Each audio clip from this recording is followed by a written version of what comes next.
Bienvenidos al episodio número 3 de Vivir Minimalista, el podcast que cuenta la experiencia de un estilo de vida más simple y libre de preocupaciones para enfocarse plenamente en el valor de las relaciones personales y los pequeños detalles del día a día. Esta entrega se titula Aprender a deshacerse de las cosas.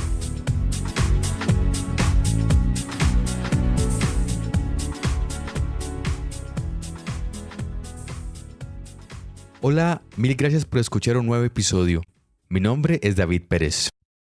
Una de las cuestiones más difíciles al iniciar el proceso del minimalismo es el de desprenderse de los objetos que no necesitamos ni utilizamos, de los que creemos que necesitamos pero en realidad son totalmente dispensables. En mi caso experimenté esta gran dificultad en 4 aspectos que podrían estar presentes uno o varios a la vez.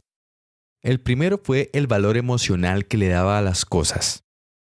El segundo era el temor a que si me deshacía de algo, después me haría falta. El tercero era que guardaba ciertos objetos que estaban dañados con el objetivo de repararlos después. Y el último, el cuarto, es que sentía que deshacerme de un objeto era como perder el dinero o el tiempo que había invertido en él. En cuanto al primer caso, solía poner en muchos de mis objetos un valor emocional, ya fuese grande o pequeño. Ya sea porque alguien que aprecio o apreciaba me lo había regalado, porque me recordaba algo, un viaje, un momento, una persona.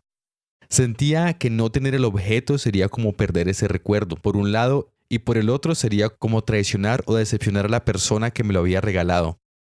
Me di cuenta entonces que en estas situaciones, en las cosas, además del valor que yo les daba, también estaba el temor a perderlas. Y muchas de las emociones que yo le asignaba o le atribuía a esos objetos ya habían perdido significado, ya fuera por el tiempo que había pasado o porque el yo del presente tiene una percepción totalmente diferente del objeto o de esos sentimientos o de la vida en ese momento, o simplemente porque esos recuerdos han sido reemplazados por otros más valiosos y significativos. De aquí que salir de esos objetos también era salir de la carga emocional que representaban. Era abrirle más espacio en mi vida a las experiencias y recuerdos más valiosos y aceptar que con el tiempo algunas cosas pierden el significado y otras cobran nuevos significados. Por supuesto, esto no quiere decir que me he deshecho de todo aquello que tenga un valor emocional. Solamente quiere decir que me liberé de aquellas cosas cuyo valor emocional ya no era real, sino que lo que tenían era el recuerdo del valor emocional que alguna vez tuvieron. Entonces conservo aquellos elementos que tienen un gran significado y poco a poco he dejado de darle importancia a aquellas cosas que no lo tienen y simplemente acepto que cada objeto cumple una función y un ciclo. Eso es algo totalmente personal. Nadie puede decirle a nadie más de qué objetos emocionalmente valiosos deshacerse.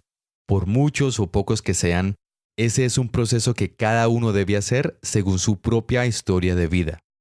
En el segundo caso por el que se hace difícil deshacerse de las cosas está el miedo de que a lo mejor más adelante lo voy a necesitar. Esto puede ser cierto en muchas ocasiones, pero hay 2 indicadores de que esto no es así. El primero es que haya pasado ya un periodo de tiempo largo, digamos 6 meses o un año, en el que ese elemento no se haya utilizado o tan siquiera desempacado.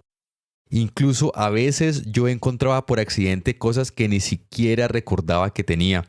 Y entonces ya había comprado otros objetos del mismo tipo o de la misma función.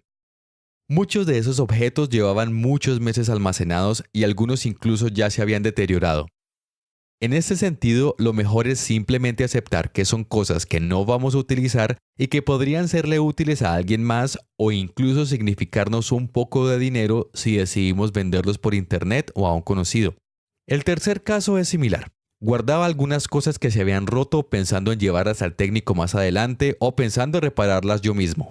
Sin embargo, después de varios meses allí seguían almacenadas. En ese caso, la decisión se trata de tirarlo o repararlo sin dejar pasar más tiempo. El cuarto caso de la dificultad de deshacerse de las cosas está muy relacionado con los 2 anteriores y es el sentir que al deshacerme de algo es como perder el dinero o el tiempo o el esfuerzo que invertí en eso. Vuelve aquí la importancia de aceptar. Aceptar que a pesar de lo que nos haya costado, ya no nos es útil, simplemente. Ya no nos satisface o ya no tiene relevancia o significado. Ya no aporta y solamente ocupa un lugar, un espacio físico que podríamos aprovechar de una mejor manera. Por otro lado, como ya mencioné, frecuentemente se puede recuperar algo del valor económico invertido vendiendo aquello que no se necesita. Estos 4 casos, el del valor sentimental, el del miedo a necesitar el objeto, el de posponer indefinidamente su reparación o el sentir que se pierde una inversión, los sigo experimentando, por supuesto, porque en la medida en que uno se deshace de cosas, llegan más, ya sea por necesidad, deseo, impulso, por regalos, etc.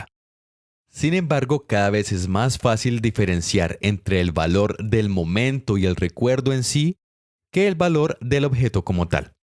Cada vez es más fácil aceptar que todo objeto tiene un ciclo de uso, ya sea largo o corto, y que el término de ese ciclo puede ser que deba irse a la basura o al reciclaje por su estado de deterioro, o que deba pasar a manos de alguien a quien le ofrecerá la funcionalidad o la satisfacción que me ofreció a mí en el pasado. De tal forma que, cuando vuelvo a hacer filtros de cosas que ya no necesito, la cantidad de cosas es menor.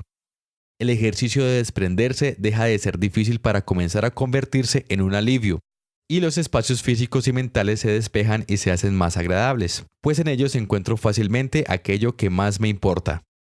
Bueno, esas son todas las ideas por este episodio. Les agradezco muchísimo su atención y me gustaría saber cuáles de estos 4 casos experimentan con frecuencia y cómo los manejan. O si también hay casos distintos que la gente experimenta y que no mencionen en este episodio, por favor compartan sus ideas en la sección de comentarios y recuerden suscribirse.